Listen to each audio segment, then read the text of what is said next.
एक पुरुष जो मौत के बाद आपके साथ जा सकते हैं और आपकी बड़ी मदद कर सकते, उन्हीं को सद्गुरु कहा जाता है। अगर आपने जीवन में सद्गुरु कर लिया, किसी संत सद्गुरु, ये गुरु नहीं खाने पीने वाले, दान दक्षिणा वाले, अंधा गुरु और बहिरा चेला होए नरक में। गुरु को अंग्रेजी खुद नहीं आती, आपको अंग्रेजी क्या पढ़ाएंगे? जिस गुरु ने स्वर्ग बैकुंठ को खुद नहीं देखा, आपको क्या दिखाएंगे? जिस गुरु को भगवान खुद नहीं मिले, आपको क्या मिलाएंगे? जिसने बम्बई पटना नहीं देखा, आपको पटना क्या बताएगा?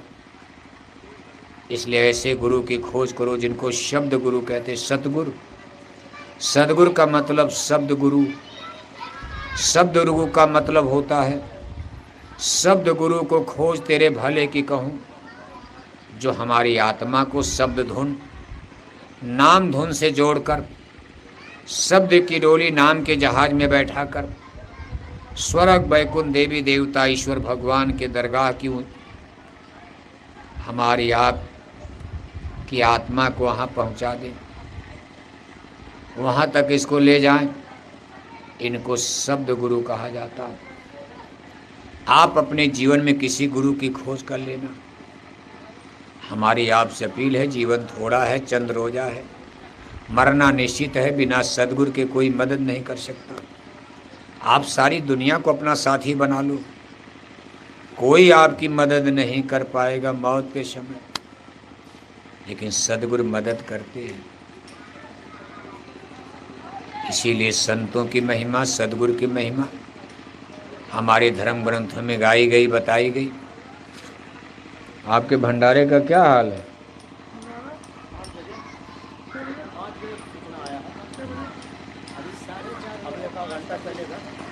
तो आप इस चीज़ पर चिंतन विचार करना। बाकी तो जीवन आपका अधूरा है। अनजान में हम लोग भटक रहे हैं, जैसे जैसे गाड़ी चलती रहती है। महापुरुष कितनों समझाते, लेकिन यहाँ माया का इतना प्रबल बंधन है। जीव हृदय अति मोह विषेखी, छूट न ग्रंथि परे किम देखी। इतना लोभ, इतना मोह, माया ने इतना कठिन बंधन में बांध रखा। माया महा ठगनी हम जानी। हम लोग संतों महात्माओं की बात पर ध्यान नहीं देते। जब तक यहाँ सुन रहे हो, थोड़ा बहुत आपकी समझ में आ रहा, अभी ज्यों ही घर जाओगे सब सत्संग की बात आप भूल जाओगे। फिर वही खाना पीना सोना, दुकान बनाओ, ज़मीन बनाओ, पैसा बनाओ, चाचा मार दो, भाई मार दो, भतीजा मार दो। कहाँ ज़्यादा पैसा मिल जाए, कहाँ ज़्यादा ज़मीन मिल जाए, कहाँ ज़्यादा धन दौलत मिल जाए। ये माया इतनी प्रबल शक्ति। एक दृष्टांत आता। एक बार भगवान श्री कृष्ण अपने परम शिष्य परम भक्त अर्जुन के साथ महाभारत की लड़ाई जब समाप्त हो गई, दोनों सेवक और स्वामी रथ पर बैठ करके शाम को ऐसे हवा खाने घूमने टहलने निकले। रास्ते में दोनों लोगों में कुछ सत्संग की, धर्म चर्चा, राम कथा शुरू हो गई। भगवान श्री कृष्ण ने अर्जुन से कहा, अर्जुन ये मेरी माया शक्ति बड़ी बलवान है, बड़े बड़े ऋषि मुनियों को गड्ढे में डाल दिया, कभी कभी मेरी गोद से भक्तों को झपट लेती है। अर्जुन ने बड़े अहंकार में कहा, केशव मैं आपका परम भक्त हूँ, माया मेरा क्या बिगाड़ लेगी। भगवान श्री कृष्ण ने कहा, अर्जुन घमंड की भाषा मत बोलो, अभी हमारी माया से तुम्हारा पाला नहीं पड़ा। बड़े बड़े ऋषि मुनियों की मट्टी पलीत कर दिया। अर्जुन ने कहा, नहीं केशव, मैं माया से नहीं डरता, माया जीत हो गया हूँ। मैं आपका महान भक्त हूँ, आपकी शरण में हूँ, माया मेरा क्या करेगी। भगवान श्री कृष्ण मौन हो गए, लेकिन उनके अंदर एक विचार आता रहा। अर्जुन को बड़ा अहंकार हो गया अपने ज्ञान का, भक्ति का। और अहंकार चाहे किसी तरह का हो, ये मनुष्य का नाश करता। करा कराया जब गया, सब गया जब आया अहंकार। चाहे ज्ञान का अहंकार, विद्या का अहंकार, रुपए पैसे बंदूक का अहंकार, भक्ति का भी अहंकार, अपने पूजा पाठ भजन भक्ति सेवा का भी अहंकार चढ़ता। आप देखते हो मथुरा में तमाम सेवा किए लोग, बहुत सेवा किए, लेकिन अहंकार ने उनको खत्म कर दिया। इसका भी नशा चढ़ता अहंकार कि मुझसे बड़ा सेवादार शेखोपुरा में कोई नहीं, मुझसे बड़ा भजन करने वाला कोई नहीं, तपस्या करने वाला। भगवान कहने के अर्जुन तो खतरे में आ गए। इनको अपने ज्ञान भक्ति का अहंकार है, और अगर ये अहंकार नहीं तोड़ा गया तो अर्जुन की आत्मा अधोगति में जाएगी, नुकसान हो जाएगा। महीना 2 महीना बीता, भगवान श्री कृष्ण ने एक जुक्ति लगाई। उन्होंने एक माया की बाजार बनाया और अर्जुन से कहा, अर्जुन बड़ा सुंदर नगर है, वहाँ जंगल में एक बहुत सुंदर सरोवर है, वहाँ बड़ा सुंदर मेला लगता। इस समय मेला लगा हुआ है, हम चाहते हैं कि हम लोग भी चलें और उस पवित्र सरोवर में स्नान करके हम लोग भी पुण्य के भागीदार बने। अर्जुन ने कहा, प्रभु आपका प्रस्ताव स्वीकार है, मंजूर है। दोनों लोग अपना रथ सजाए और रथ पर बैठ करके सरोवर के किनारे जब मेला में पहुंचे तो अपना घोड़ा वोड़ा धो करके पेड़ में बांध दिया। इसके बाद दोनों लोग कपड़े उतार कर सरोवर में पानी में उतर पड़े स्नान करने के लिए। भगवान श्री कृष्ण ने कहा, ऐसे नहीं, तुम हमारे कंधे पर हाथ रखो, हम तुम्हारे कंधे पर हाथ रखें। दोनों लोग एक साथ पानी में डुबकी लगाया जाएगा और स्नान का आनंद लिया जाएगा। सेवक स्वामी एक साथ दोनों लोग डुबकी लगाए और जब पानी के ऊपर आए तो अर्जुन देख रहे हैं पूरा मेला गायब हो गया, वहाँ कुछ है ही नहीं, बस सामने भगवान श्री कृष्ण खड़े हैं, बाकी और सब घोड़ा गाड़ी सब गायब। अर्जुन मुड़ करके पीछे देखने लगे कि कुछ बचा है, देख रहे हैं कुछ नहीं, और जो ही पीछे मुड़कर देखा तो भगवान श्री कृष्ण भी गायब हो गए। अब अर्जुन पानी में चड्ढी पहन करके अकेले खड़े, अब लगे रोने कि हाय मेरे कृष्ण, मान लो सब तो गायब हो गए, भगवान भी गायब हो गए, अब तो मैं जंगल में अकेला रह गया, कहाँ जाऊँगा, अनजान जगह है। सोचा चलो बाहर निकल कर कपड़े तो बदल लिया जाए।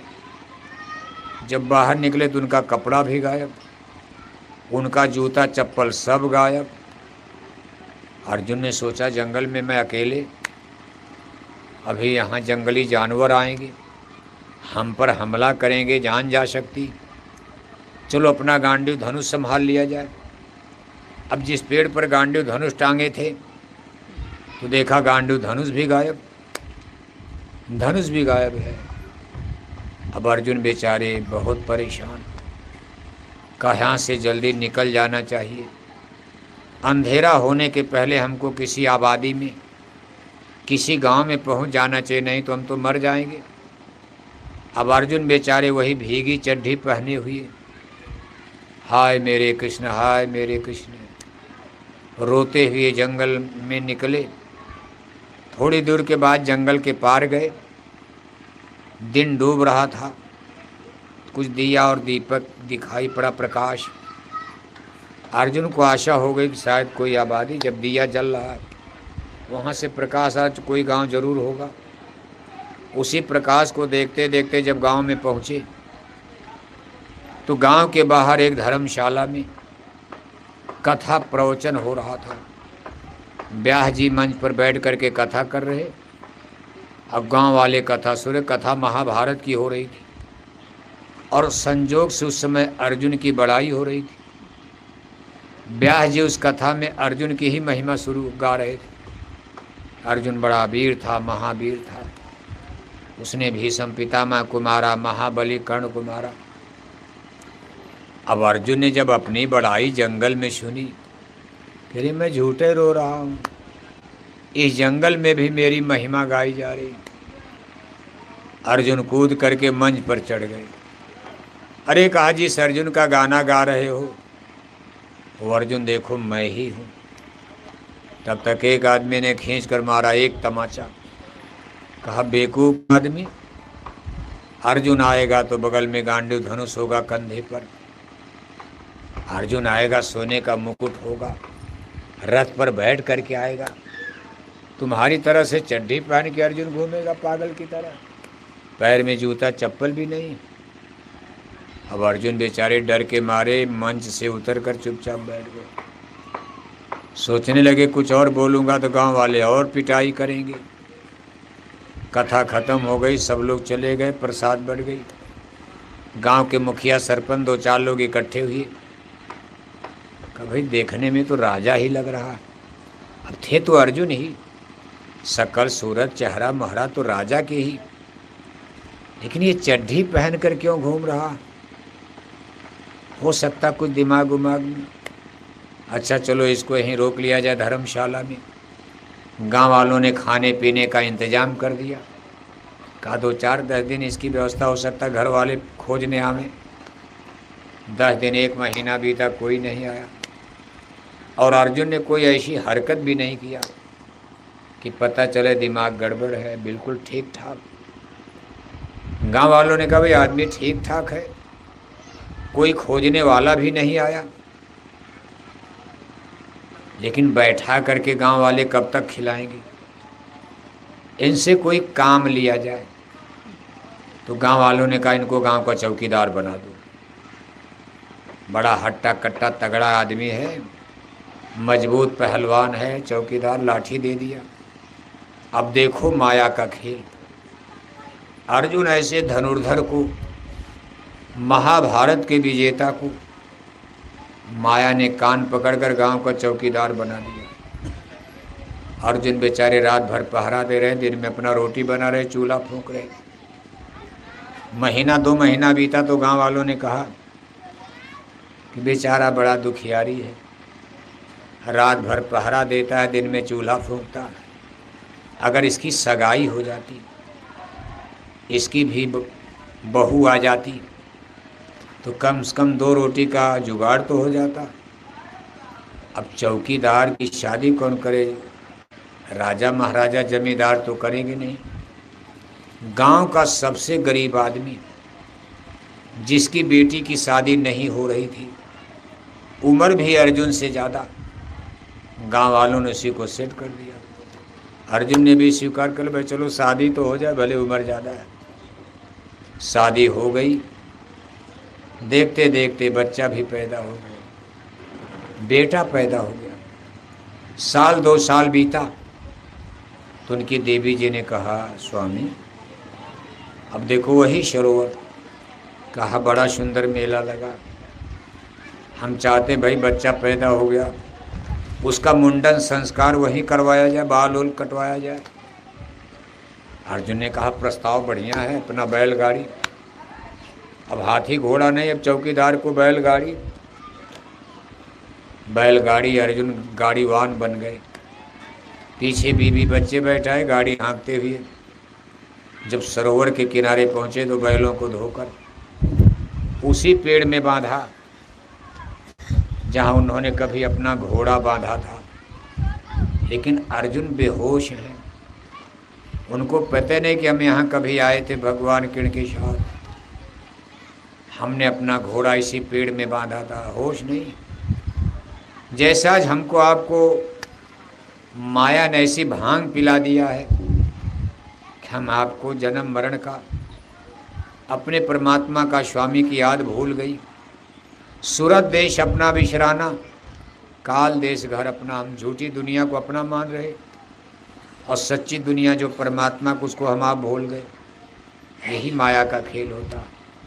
अर्जुन बेहोशी में है, मोह और सकल व्याधिन कर मूला, मोह निशा जग सोवनिहारा, देखें स्वप्न अनेक प्रकारा।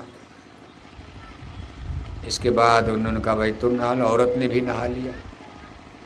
औरत अपना बाल वोल ठीक करने लगी, अर्जुन पानी में कूदे नहाने। जब डुबकी लगा कर ऊपर आए तो पूरा मेला फिर गायब, फिर मेला गायब हो गया। अर्जुन इधर उधर देख रहे हैं, सब मेला गायब। उनके बीवी बच्चे गाड़ी बैल भी गायब, उनका कपड़ा लत्ता जूता चप्पल सब गायब। अर्जुन फिर वही भीगी चड्डी पहनकर पानी के बाहर निकले और फिर लगे रोने। पहली बार जब रोए थे तो हाय मेरे कृष्ण, भगवान कृष्ण के लिए रो रहे थे। लेकिन अब की बार रो रहे हैं, हाय मेरी बीवी, हाय मेरे बच्चे, हाय मेरी गाड़ी, हाय मेरा बैल, बड़ी मेहनत से एक एक पैसा इकट्ठा करके मैंने सब गृहस्थी बसाई थी, आज कौन मेरा सब लूट कर लेकर चला गया। चलो गांव वालों को इसकी खबर दे दी जाए। वही भीगी चड्डी पहने अर्जुन भाग रहे हैं गांव में। तब तक भगवान श्री कृष्ण मुस्कुराते रास्ते में मिल गए। अरे कहा है अर्जुन, हमको पहचानते हो? अर्जुन ने कहा अभी आप ठहर जाइए, अभी हमको जाने दीजिए, मेरी गृहस्थी लूट गई। अरे कहा अर्जुन, मैं तुम्हारा स्वामी। हे अर्जुन, तुम कहते थे केशव मैं आपको नहीं भूलूंगा, माया मुझे कभी अपने जाल में नहीं फंसा पाएगी। और अर्जुन तुम हमको भूलकर बीवी बच्चे पढ़ने लगे। पहले तुम हमारा माला जपते थे, हाय मेरे कृष्ण, हाय मेरे कृष्ण। आज तुम बीवी बच्चे की माला जपने लगे, अपने स्वामी को भूल गए। अर्जुन कहते हैं कि महाराज अपना सत्संग उत्संग बाद में सुनाइएगा, अभी हमको जाने दीजिए, अभी हमको ये ज्ञान वान अच्छा नहीं लगा, मेरे बीवी बच्चे सब लुट गए। तब भगवान श्री कृष्ण ने खींच करके एक तमाचा मारा। जब उनका तमाचा हाथ पड़ा खोपड़ी पर, यहाँ देखो माया का पर्दा उतर गया। जैसे सूरज से बादल हट जाए, सूरज चमकने लगता।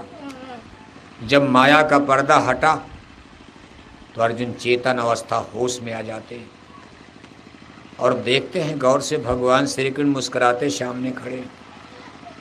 अर्जुन चरणों पर गिर जाते और कहते केशव मैं अहंकार में बोल गया, घमंड में था। हे प्रभु आपने सही कहा, माया बड़ी बलवान है। बड़े बड़े ऋषि मुनियों को इसने इसी तरह परेशान किया। आज मैं भी माया के वशीभूत हो गया था। हे केशव मैं आपको भूल गया था। कहने का मतलब यह है कि जीव हृदय अति मोह विषेखी, छूटे ग्रंथि परे किम देखी, मोह निशा जग सो निहारा, देखें स्वप्न अनेक प्रकारा। ये मृत्यु लोक भांग का, माया के भांग का कुआं है। पूरे कुआं में भांग पड़ी है, उसी कुएं का पानी पूरा गांव पीता है। सबको भांग का नशा चढ़ जाएगा, क्योंकि गांव में एक ही कुआं है और पूरे गांव के लोग उसी कुएं का पानी पीते हैं। और किसी ने कुएं में ही भांग घोल दिया, अब जो पिएगा भांग का नशा। ये मृत्यु लोग, यहाँ माया ने लोभ और मोह का भांग का नशा यहाँ घोल रखा है। कुआं भंग पड़ी। इस मृत्यु लोक में जो भी आएगा भूल जाएगा, देवी देवता ईश्वर भगवान सब भूल जाएगा। बस खाते पीते सोते जन्म बीत जाएगा, मरकर चल जाओगे नरक 84 में। इसलिए सदगुरु की खोज करो, पर्दा हटे, संतों का सत्संग सुनो। बिनु सतसंग विवेक न होई, राम कृपा बिन सुलभ न सोई। और जब विवेक बुद्धि जागेगी, चेतना जागेगी, तो हो तब विवेक मोह भ्रम भागा, और तब भगवान चरण अनुरागा। जब आपका लोभ और मोह का पर्दा टूटेगा, हटेगा, तभी भगवान से सच्ची प्रीति, सच्चा प्रेम होगा। और जब भगवान से आप प्रेम करोगे, गुरु से प्रेम करोगे, तभी आपका जीवन सफल होगा। सोई सुंदर सोई सुभग शरीरा, जो तन पाए भजी रघुवीरा। जे गुरुपद अम्बुद अनुरागी, लोकह वेदों ते बड़ भागी। भाग्यशाली, भाग्यशाली भागवान वह जीव जो सतगुरु शरणा पड़े, जिनको मानव जन्म में सदगुरु संत मिल गए, संत सदगुरु मिल गए, वो जीव सबसे बड़े भाग्यशाली हैं।